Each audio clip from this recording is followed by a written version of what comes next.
eu queria saber como é que é a rotina de um gestor multimercado. Acho que quando a gente conversa com um gestor, um stock picker, acho que é legal trazer esse paralelo, né? Porque o stock picker, às vezes, o cara pode ficar semanas sem comprar nada, né? Porque o cara já tem lá a carteira dele, com foco em longo prazo, aí usa muito a expressão sola de sapato, né? Pô, vou lá visitar a empresa, vou conversar com o fornecedor e tudo mais. Mas como é que é? Eu acho que a rotina do gestor macro é um pouco mais metódica, né? Tem que estar muito mais bunda na cadeira, ali na frente da tela. Enfim, tem o espaço para discussão, mas eu queria que você contasse um pouco da sua experiência para a gente saber como é que é o dia a dia. Cara, a tela, ela é um buraco negro de atenção. Então a gente prefere, às vezes, até melhor não ficar olhando muito, porque cara, a variação de 1 hora, 2 horas, etc., 90% das vezes não vai te dar muita informação. Cara, o que a rotina, assim, sendo bem sincero, cara, a gente tem uma reunião diária todo dia, de 8h30 até as 9 e pouco, que a gente repassa todos os dados econômicos que saíram. Toda a asset, aí todo mundo contribui. A gente tem uma reunião macro todo dia, 10h30, 11 horas, que vai até, era para ser uma reunião de 40 minutos, mas geralmente de uma hora e meia, que todo dia se discute as mesmas coisas. Todo dia a gente discute Banco Central, discute Fed, discute os números que estão saindo. Então, por exemplo, hoje a gente teve discussão sobre PCA e por aí vai. E aí, 2 vezes por semana, a gente tem uma reunião, outra reunião macro, uma de Brasil, sempre tem apresentação de dados do Brasil, e uma de internacional. A gente teve, por exemplo, essa semana uma de PIB, discutindo as discussões de PIB para o ano que vem. E sempre tem uma semana de internacional em que os economistas, a gente tem uma equipe de 4 economistas, o Fernando Genta é nosso economista-chefe, que apresenta alguma análise mais a fundo de alguma coisa. E, cara, o que a gente faz é basicamente ficar discutindo o cenário o tempo todo, fazendo conta, lendo relatório. Cara, eu brinco sempre que cara, a nossa vida de montar o cenário é montar um quebra-cabeça que todo dia aparecem várias peças. Assim. Você tem que descobrir quais daquelas peças são importantes, que é separar o que é ruído e o que é sinal, e ver como se encaixa aquele quebra-cabeça aquele dia. Um quebra-cabeça que nunca está pronto Uhum. e que todo dia parece que está fazendo uma figura específica. Você tem que ver se a figura continua sendo a mesma. Então, cara, a nossa vida é reavaliar o cenário o tempo todo. Assim, é cenário, assim, porque quando você faz o cenário, a alocação é meio straightforward, assim, quando você fala, pô, meu cenário é um cenário de juros alto, atividade baixa, riscos fiscais, uma eleição, blá, blá, blá. Pô, parece que é melhor ficar vendido em bolsa, parece que é melhor apostar na alta de juros. E pro câmbio, pro câmbio não parece tão claro, então nada no câmbio. Então quando você pega o cenário, o ativo, ele é cuspido automaticamente. A gente não gosta de fazer o contrário, de ficar olhando para os ativos e aí tentar achar alguma coisa. Acho que tem pessoas que fazem isso muito bem, mas eu acho que o nosso caso é tentar olhar o cenário. Então, às vezes o cenário você fica anos sem o cenário mudar, às vezes mudam anos em semanas. Então, acho que o que a gente faz é reavaliar o tempo todo. Hoje você tem muita informação, você tem muito dados, tem muita gente trabalhando em dados, fazendo modelagem, fazendo um monte de coisa, para tentar sofisticar essa gestão, sofisticar a análise, mas é isso que a gente faz o tempo todo.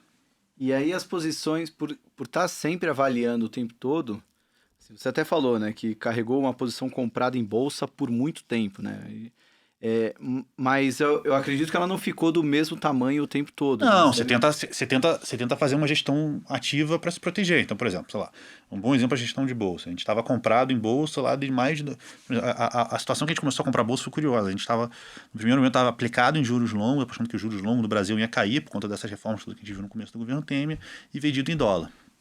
Em uma determinada hora, o Banco Central começou a intervir no câmbio muito forte. A gente falou, cara, o câmbio estava, sei lá, 3,35 na época. Acabou a simetria do câmbio aqui.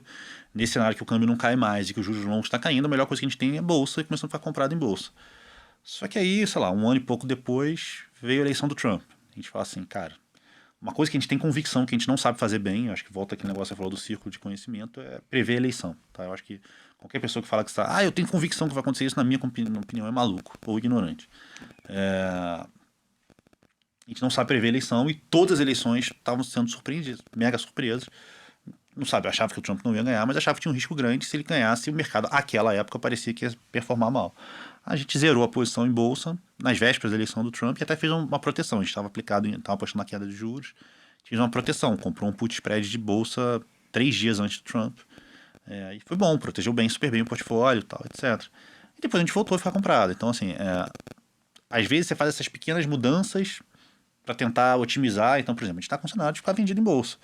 Mas eu acho que a 102 mil pontos, sei lá quanto é que fechou a bolsa hoje, não parecia ter tanta assimetria.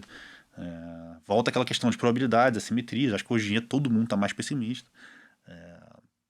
Então, acho que passar essa PEC de precatórios agora e com esse cenário de terceira via um pouco mais animado, o mercado pode querer dar uma animadinha.